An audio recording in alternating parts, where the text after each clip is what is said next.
नमस्कार साथियों, स्वागत है आपका आपके हिंदी वाली चैनल पे। आशा करती हूँ कि आप सभी स्वस्थ एवं मस्त होंगे। तो चलिए शुरू करते हैं आज का दैनिक जागरण संपादकीय। विवाद बढ़ाने का काम करती चीन। जब अमेरिका भारत के समक्ष समस्याएं खड़ी करने से बाज नहीं आ रहा है, तब चीन भी चिंता का कारण बन रहा है। वास्तव में चीन ने जब से 1951 में तिब्बत पर जबरन कब्जा करके भारत तिब्बत सीमा को भारत चीन सीमा में बदल दिया, तब से उसके भारत विरोधी रुख में लगातार वृद्धि होती चली जा रही है। पहले तो उसने 1962 में तिब्बत को छावनी की तरह इस्तेमाल करके भारत पर हमला किया। इसके बाद से वह सैकड़ों किलोमीटर लंबी इस सीमा पर उकसावे की कोई न कोई हरकत करता आ रहा है। आर्थिक और सैनिक शक्ति हासिल करने के बाद तो चीन की यह आक्रामकता सीधी दादागिरी में बदल चुकी है। पहले वह भारत के अरुणाचल प्रदेश और लद्दाख के इलाकों पर जुबानी दावे करता था, लेकिन 2017 में डोकलाम घाटी पर कब्जे की कोशिश में मुंह की खाने के बाद उसने पूरी सीमा पर बड़े पैमाने पर सैन्य निर्माण शुरू करके भारत के लिए चिंताएं पैदा कर दी हैं। पिछले दिनों अंतरिक्ष में सीमाओं की टोह लेने वाले भारतीय उपग्रहों से पता चला कि लद्दाख में चीनी कब्जे वाले शस्कगाम इलाके में चीनी सेना एक ऐसी सड़क बना रही है जो भारत, पाकिस्तान और चीन के इस मिलन क्षेत्र में सियाचिन की सुरक्षा के लिए नए खतरे पैदा कर सकती है। शक्सगाम घाटी जम्मू कश्मीर और लद्दाख के भारत में विलय के बाद भारत का हिस्सा थी, लेकिन अक्टूबर 1947 में उस पर हमले में पाकिस्तानी सेना ने कब्जा कर लिया था। 1962 के भारत चीन युद्ध के एक साल बाद ही पाकिस्तान ने चीन को खुश करने के लिए 1963 के एक संधि के तहत शस्कगाम का लगभग 5180 वर्ग किलोमीटर क्षेत्र चीन को सौंप दिया। रणनीतिक दृष्टि से शस्कगाम के भौगोलिक महत्व को इससे समझा जा सकता है कि यह पाकिस्तान द्वारा भारत से छीने गए गिलगित बाल्टिस्तान और चीन द्वारा 1949 में कब्जाए गए ईस्ट तुर्किस्तान चीन द्वारा दिया गया नया नाम शिनजियांग को आपस में जोड़ता है। इसके अलावा यह सियाचिन के बहुत निकट है, जो शक्सगाम और भारत के उस अक्साई चीन को अलग करता है जिस पर 1950 के दशक में चीन ने चुपचाप कब्जा कर लिया था। शक्सगाम में चीन की यह सड़क बन जाने के बाद दुनिया के सबसे ठंडे युद्ध क्षेत्र सियाचिन ग्लेशियर को पाकिस्तानी हमलों से बचाने में जुटी भारतीय सेनाओं के लिए खतरा दोगुना हो जाएगा। आज सियाचिन पर उपस्थिति के कारण भारतीय सेना चीन के सैनिक महत्व वाले काराकोरम हाईवे पर नजर रख सकती है, जिस वजह से सियाचिन चीन के आंख की किरकिरी बना हुआ है। दुनिया के सबसे कठिन इलाकों में गिने जाने वाले इस क्षेत्र में सड़कों के सैनिक महत्व को इससे समझा जा सकता है कि गलवान कांड के तुरंत बाद भारतीय सेना ने जिस गति और संख्या के साथ चीनी सैनिकों पर जवाबी हमला करके चीन को झकझोर दिया, वह केवल इसलिए संभव हो पाया कि उससे पहले ही भारतीय सेनाओं को लेह और श्योक से गलवान होते हुए दौलत बेग ओल्डी तक पक्की सड़क मिल चुकी थी। मोदी सरकार को इसका श्रेय जाता है कि उसने भारत तिब्बत सीमा पर लगने वाली लगभग हर चौकी को 70 से ज़्यादा नई और 12 मासी सड़कों से जोड़ दिया है। जैसी उम्मीद थी, सैटेलाइट चित्रों के बाद भारत सरकार ने चीन के समक्ष विरोध दर्ज किया है।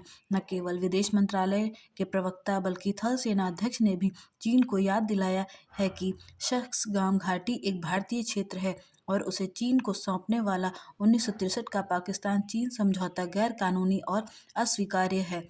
चीन ने अपने परंपरागत अक्खड़ अंदाज में इस विरोध को अस्वीकृत करते हुए इसे दो सार्वभौम देशों के बीच हुआ समझौता बताने का प्रयास किया, लेकिन यह कहते हुए चीनी प्रवक्ता ने इस तथ्य को छिपा लिया कि उस समझौते में साफ साफ लिखा है कि शक्सगाम भारत और पाकिस्तान के बीच एक विवादित इलाका है और भविष्य में इस विवाद के सुलझने पर इस इलाके के अधिकार वाली सरकार से नया समझौता किया जाएगा। शक्सगाम घाटी को लेकर विवाद के बीच सवाल यह है कि चीन ने नई सड़क बनाकर भारत के साथ नया विवाद शुरू करने का फैसला करने के लिए यही समय क्यों चुना। इसे समझने के लिए चीनी रणनीति और इतिहास पर एक नज़र डालना काफ़ी होगा।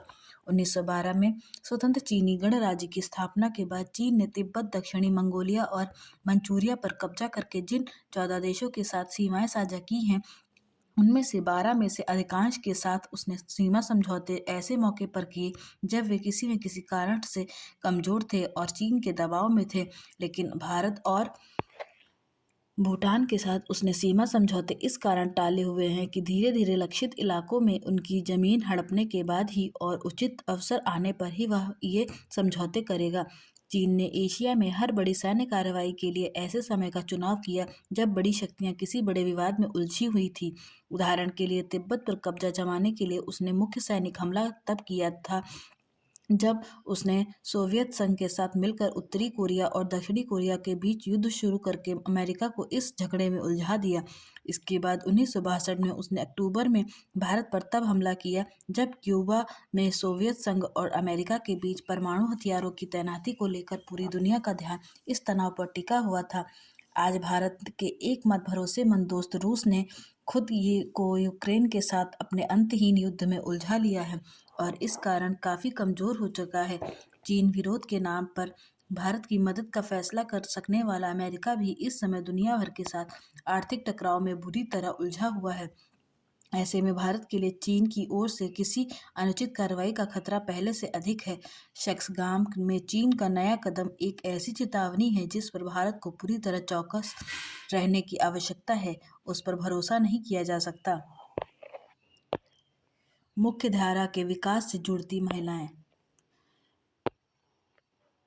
संप्रति महिलाओं के माध्यम से एक प्रभावी आर्थिक क्रांति आकार ले रही है। लाखों महिलाएं सिलाई, खाद्य प्रसंस्करण, पशुपालन, स्थानीय व्यापार और हस्तशिल्प जैसे छोटे अनौपचारिक उद्यमों में से अपनी आजीविका चला रही हैं। यह उनका पहला स्थायी और स्वतंत्र आय का स्रोत बनता है। इस परिवर्तन में माइक्रो फाइनेंस ने एक निर्णायक भूमिका निभाई है। बिना गारंटी वाले ये छोटे कर्ज जो घर की दहलीज पर ही आसान किस्तों पर उपलब्ध हैं, महिलाओं की आजीविका और उन्हें आत्मनिर्भर बनाने, परिवार की आय को सुदृढ़ करने और अर्थव्यवस्था में सक्रिय भागीदारी करने में सक्षम बनाते हैं। इन महिलाओं के लिए माइक्रो फाइनेंस केवल वित्तीय सहायता नहीं बल्कि सम्मानजनक आजीविका का माध्यम और आत्मनिर्भरता की ओर बढ़ने वाली एक जीवन रेखा बनकर उभरा है। एक ऐसे दौर में जब तमाम प्रयासों के बीच ग्रामीण और अर्ध शहरी भारत में पारंपरिक बैंकों की पहुंच अब भी कुछ अपेक्षाकृत रूप में सीमित है, तब इस स्थिति में माइक्रो फाइनेंस एक वरदान बनकर उभरा है। आज माइक्रो फाइनेंस भारत के दूर दराज वाले इलाकों तक गहराई से अपनी पैठ बना चुका है। यह देश में 720 जिलों में लगभग 7.5 करोड़ ऐसे लोगों को अपनी वित्तीय सेवाओं का लाभ दे रहा है जिस तबके के लोगों की आय कम है। इनमें देश के 112 आकांक्षी जिले भी शामिल हैं। इन लाभार्थियों में लगभग 100% महिलाएं हैं, जिनके लिए माइक्रो फाइनेंस औपचारिक ऋण प्रणाली से जुड़ाव की पहली कड़ी बन गई है। इसने आर्थिक पिरामिड के सबसे निचले स्तर तक औपचारिक वित्त को पहुंचाने में महत्वपूर्ण भूमिका निभाई है। इस दृष्टि से यह कहना उचित होगा कि माइक्रो फाइनेंस वित्तीय समावेशन का सशक्त स्तंभ बनकर उभरा है। माइक्रो फाइनेंस के माध्यम से ऋण प्राप्त करने वाले अधिकांश लोग पहली पीढ़ी के उद्यमी होते हैं, जिनके व्यवसाय समय के साथ धीरे धीरे विकसित होते हैं। प्रारंभिक ऋण जो कि 30,000 से 50,000 के बीच होता है, उसका उपयोग बुनियादी उपकरण खरीदने में किया जाता है। अगले चरण के ऋण चक्र आय के स्रोतों में विविधता और उत्पादन विस्तार को संभव बनाते हैं। तयशुदा किस्तें वित्तीय अनुशासन को बढ़ावा देती हैं और नियमित आय परिवारों को अस्थायी मजदूरी की अनिश्चितता से बाहर निकालने में सहायक होती हैं। यह परिवर्तन केवल अनुभवजन्य नहीं बल्कि रचनात्मक भी है। वर्ष 2021 में NCIR के एक अध्ययन के अनुसार माइक्रो फाइनेंस का भारत की अर्थव्यवस्था में योगदान कुल सकल मूल्यवर्धन का लगभग 2.3% है और लगभग 1.30 करोड़ लोगों को रोजगार प्रदान करने में सहायक बना है। इससे स्पष्ट है कि माइक्रो फाइनेंस आज वर्तमान भारत की आर्थिक संरचना का एक महत्वपूर्ण घटक बन चुका है। माइक्रो फाइनेंस परिदृश्य पर RBI द्वारा विनियमित संस्थाएं सख्त दिशा निर्देशों, फेयर प्रैक्टिसेज कोड और उद्योग की आचार संहिता के तहत जिम्मेदार ऋण प्राप्तताओं का पालन करती है।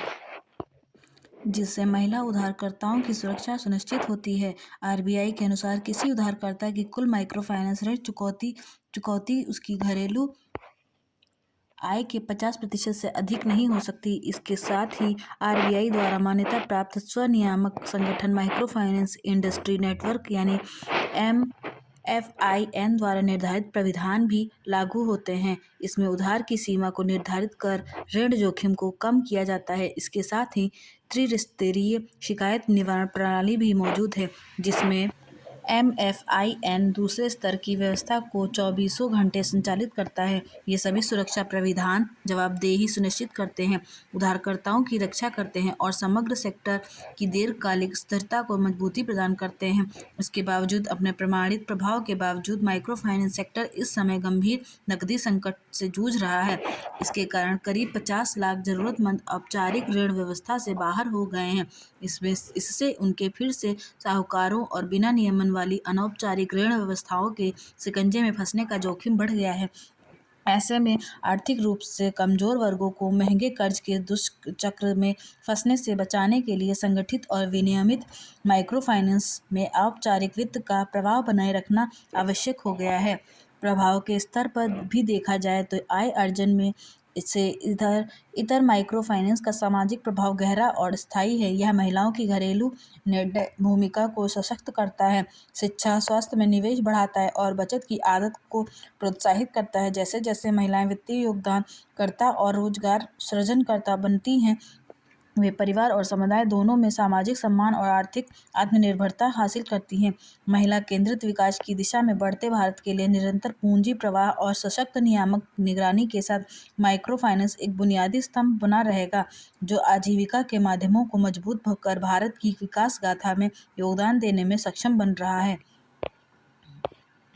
उत्तराखंड के गांवों का अनोखा अभियान। शहरों में होने वाली शादियों की चकाचौंध अब गांवों में भी दिखाई देने लगी है।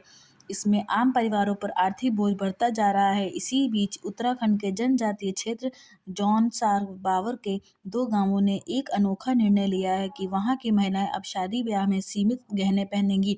मजे की बात यह भी है कि यह निर्णय केवल पुरुषों ने ही लिया है और महिलाओं ने इस पर मुहर भी लगा दी है। नियम तोड़ने पर 50,000 रुपए से 1 लाख रुपए का जुर्माना भी है। समाज में सादगी लाने और अमीर गरीब के बीच बढ़ते अंतर को कम करने के लिए यह निर्णय लिया गया है कि यह अभियान सुर्खियां बटोर रहा है। वस्तुतः इस इलाके के 25 गांवों ने मिलकर तय किया है कि शादी ब्याह या अन्य किसी बड़े समारोह में महिलाएं अब परंपरागत भारी भरकम सोने के गहने से लदी नहीं दिखेंगी। वहां पर सीमित पारंपरिक आभूषण ही पहनेंगी। एक और फैसला यह भी हुआ कि खाना भी गांवों के नियम के हिसाब से बनेगा, यानी भोजन पारंपरिक रूप से बनाया जाएगा और इस बात का भी ध्यान रखा जाएगा कि भोजन बेकार नहीं हो। भारतीय संस्कृति में परंपरा रही है कि केवल उपलब्ध संसाधनों में ही काम चलाया जाए, परंतु आधुनिकता के प्रसार के साथ यह देखने में आया है कि हमारी जितनी हैसियत नहीं होती, उससे ज़्यादा संसाधनों के लिए हम परेशान रहते हैं। ऐसे में उत्तराखंड के कुछ गांवों के लोगों ने जितनी बड़ी चादर है उतने ही पैर फैलाए जाएं वही वाली कहावत पर अमल करना शुरू किया है। इस बीच एक और अच्छी बात यह हुई है कि इस अभियान से जुड़ने वाले गांवों की संख्या निरंतर बढ़ रही है। वैसे जहां तक बात स्वर्ण आभूषणों की है, तो इसके प्रति आकर्षण कोई नई बात नहीं है।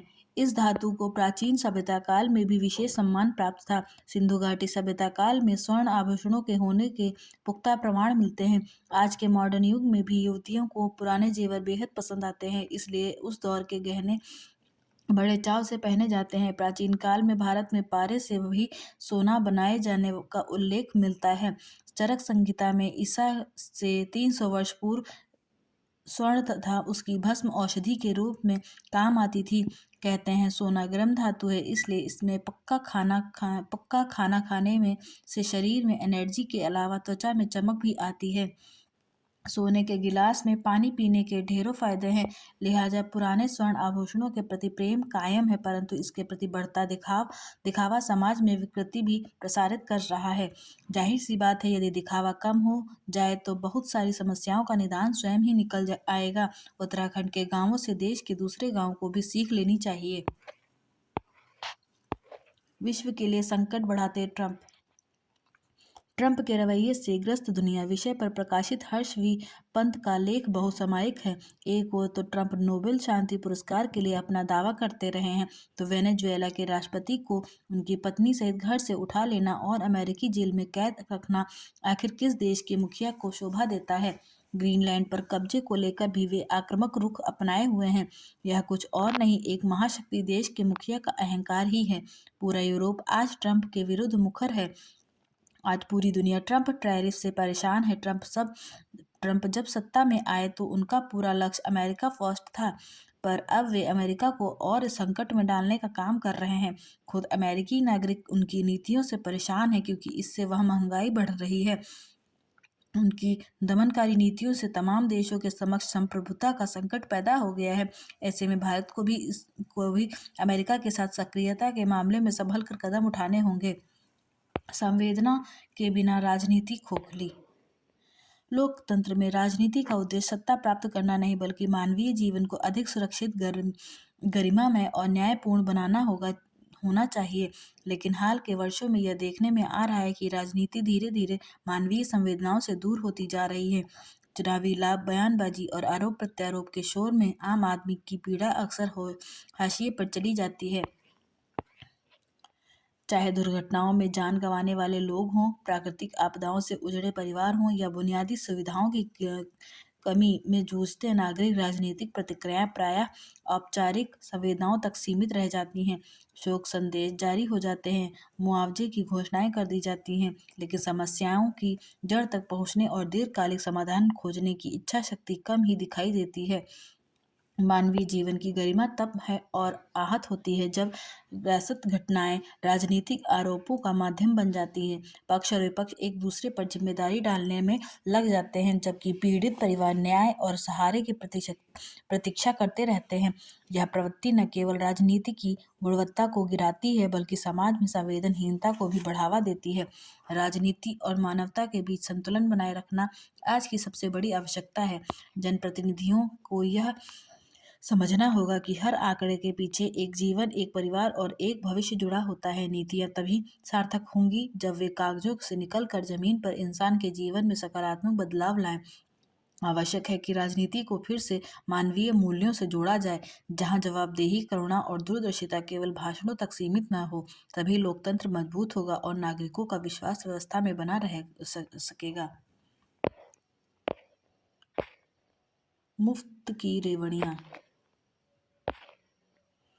यह स्वागत योग्य है कि सुप्रीम कोर्ट उस जनहित याचिका को महत्वपूर्ण बताते हुए उसकी सुनवाई करने के लिए तैयार हो गया, जिसमें मांग की गई है कि देश पर बढ़ते कर्ज को देखते हुए राजनीतिक दलों की ओर से की जाने वाली लोक लुभावन घोषणाओं का संज्ञान लिया जाए। वैसे तो सुप्रीम कोर्ट के समक्ष पहले भी यह मामला सामने आ चुका है और उसने चुनाव आयोग को इस संदर्भ में कुछ निर्देश भी दिए थे, लेकिन उनसे बात बनी नहीं।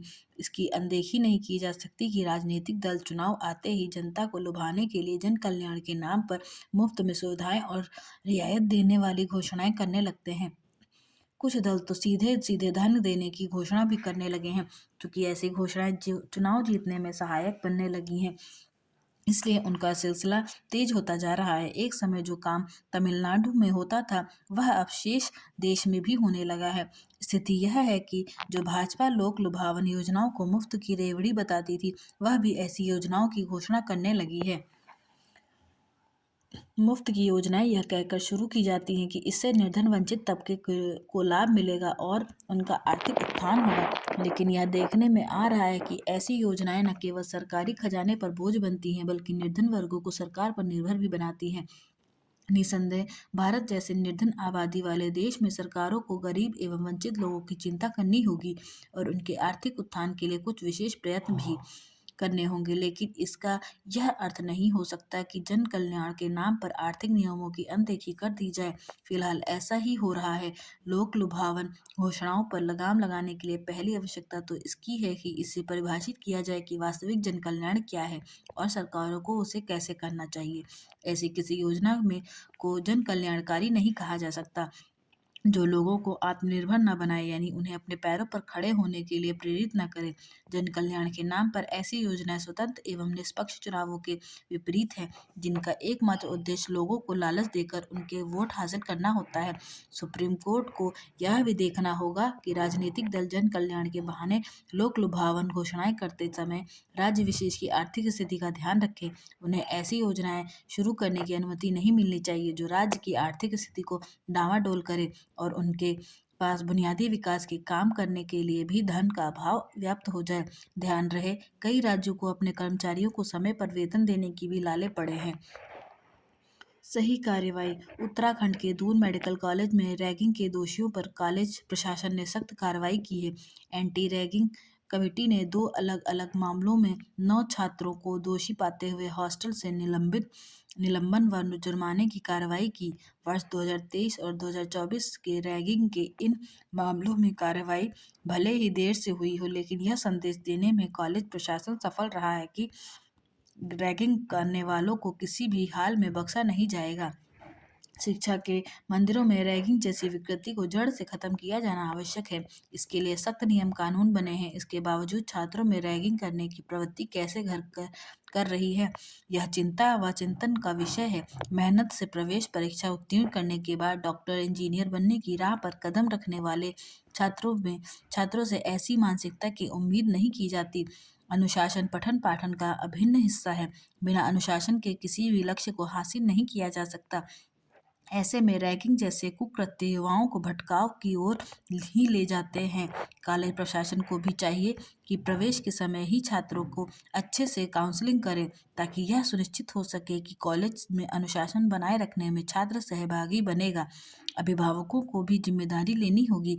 रैगिंग पर अंकुश लगाने के लिए नियम कानून ही काफ़ी नहीं, बल्कि इसके लिए सभी को मिलकर उस मानसिकता को उत्पन्न होने से रोकना होगा जो रैगिंग के लिए छात्रों को उकसाती है। रैगिंग के मामलों में शासन को और कड़ा होना होगा। ऊर्जा। चेतना के सोपान।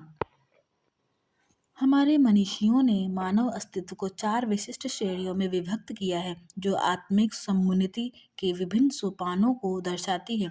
जीव कोटि मानवीय चेतना की वह प्राथमिक और संवेदनशील अवस्था है जहाँ मन पूर्णतः ब्रह्म परिस्थितियों का दास होता है।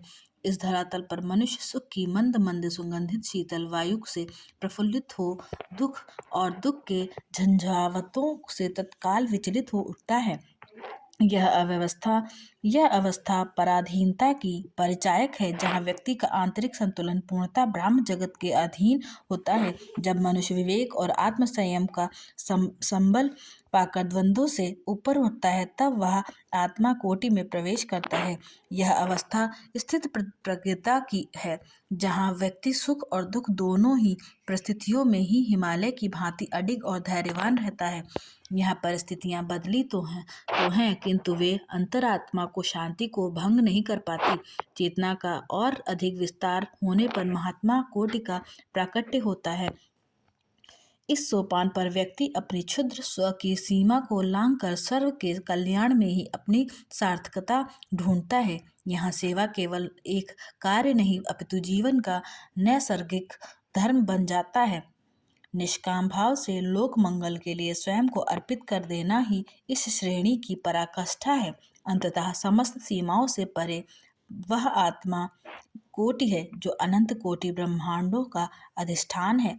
वह परम सत्ता है जिसके कर कमलों में जीवन मृत्यु हानि लाभ और यश अपयश की अदृश्य डोर है। वह निर्विकार और शाश्वत है।